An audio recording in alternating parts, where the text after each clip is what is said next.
Imagine asking for a recipe and hearing someone say, add 200 grams of flour. Pretty simple, right? But what if the instructions said, add about 7 ounces instead? Now imagine building a bridge, launching a spacecraft, or trading goods across countries where some people use kilograms and meters, while others use pounds and feet.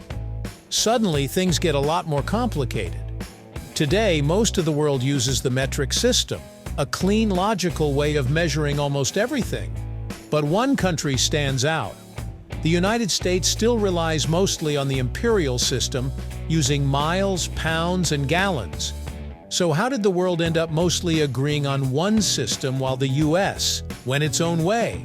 And why hasn't America fully switched yet? Today, we're going to explore the surprising history behind the world's measurement systems. Right here, on History of Simple Things.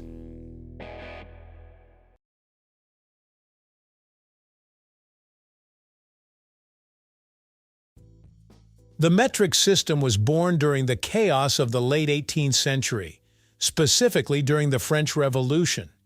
Before that time, measurements were a complete mess in Europe. Different towns used different units, and sometimes the same word meant completely different things depending on where you were. For example, a pound in one region could weigh more or less than a pound in another. This made trade, science, and engineering unnecessarily complicated. Revolutionary leaders in France wanted to fix that. Their goal was to create a universal system of measurement that was simple, logical, and based on nature instead of tradition. So French scientists designed a new system built around powers of 10. Instead of strange conversions like 12 inches in a foot or 5,280 feet in a mile, everything scaled neatly by tens. They also created new base units, including the meter for length and the kilogram for mass. Originally, the meter was defined as 1/10,000,000th of the distance from the North Pole to the equator. It was a radical idea at the time, but it worked. Over the next century, more and more countries began adopting the metric system because it made science, education, and international trade far easier. As science and technology advanced in the 1800s and early 1900s, the metric system became increasingly important. Scientists needed consistent measurements to share discoveries across borders. Eventually, countries began standardizing their systems through international agreements like the Meter Convention of 1875. This treaty established a global authority to maintain precise measurement standards. Once major industrial nations adopted metric units, the system spread quickly. Manufacturing became easier when parts were measured the same way everywhere. International trade also benefited because buyers and sellers spoke the same measurement language. Today, the modern version of metric, known as the International System of Units, or SI, dominates global science, medicine, engineering, and education. Nearly every country in the world now uses metric as its official measurement system. But the United States remained an exception. The United States didn't ignore the metric system entirely. In fact, American leaders considered adopting it as early as the late 1700s. But history got in the way. One famous story involves Thomas Jefferson, who supported a decimal-based measurement system. However, the scientist bringing a metric standard to America was reportedly captured by pirates during his voyage across the Atlantic.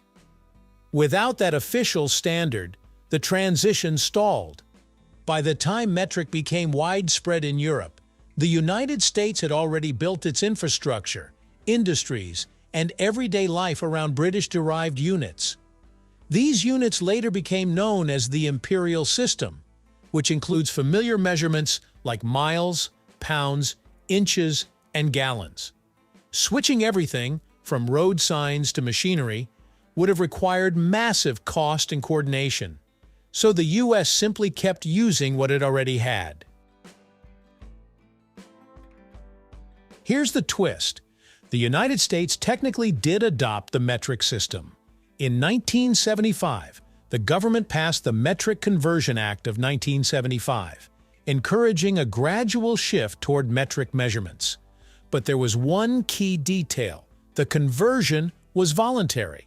That meant industries and businesses could switch if they wanted, but they weren't required to. As a result, the country ended up with a strange hybrid system. Scientists, engineers, and the military mostly use metric units. Medicine uses metric too. Think milligrams and milliliters. Even many everyday products quietly use metric measurements behind the scenes. But for daily life, like driving distances or buying lumber, imperial units remain dominant. If the metric system is simpler, why doesn't the US just finish the transition? The main reason is cost. Converting a nation's measurement system means changing road signs, manufacturing equipment, textbooks, packaging, construction standards, and more. It's not just a technical change, it's a cultural one. People grow up thinking in miles instead of kilometers and pounds instead of kilograms.